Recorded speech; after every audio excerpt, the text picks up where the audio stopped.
ఇప్పుడు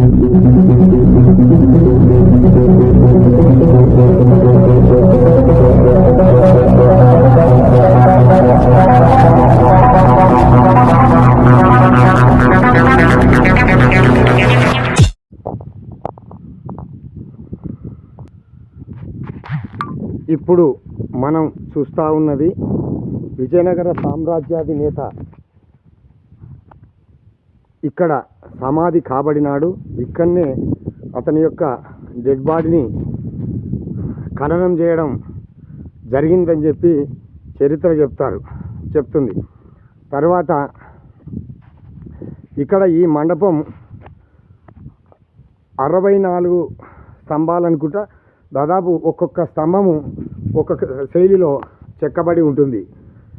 శ్రీకృష్ణదేవరాయలు తన కొడుకుకు విషప్రయోగం జరిగిన తర్వాత, ఆ పిల్లవాడు మరణించిన తర్వాత చాలా చింతతో ఈ తుంగభద్ర నది నడి మధ్యలో ఈ రాళ్ళ మీద కూర్చొని ఇక్కడే ప్రాణం వదిలారు అని చరిత్రకారులు చెప్తూ ఉన్నారు.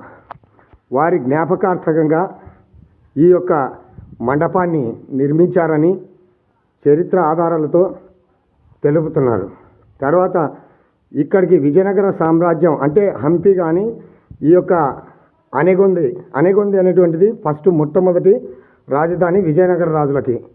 ఈ యొక్క రాజధాని నిర్మించినటువంటి ఈ అనెగొంది సమీపంలోనే ఈ యొక్క సమాధి తుంగభద్ర నదిలో ఉంటుంది. అత్యంత ఆహ్లాదకరమైనటువంటి ఈ వాతావరణంలో ఈ యొక్క మండపాన్ని నిర్మించడం జరిగింది. కాబట్టి ఈ యొక్క హంపికి వచ్చినటువంటి ప్రతి ఒక్క పర్యాటకుడు ఈ యొక్క సమాధిని సందర్శిస్తే పూర్తి స్థాయిలో అవగాహన ఉంటుంది అని చెప్పి ఇక్కడ చరిత్రకారులు చెప్తారు. తర్వాత మనం ఈ విజువల్స్లో చూస్తున్నట్లు ఇది అనెగొంది.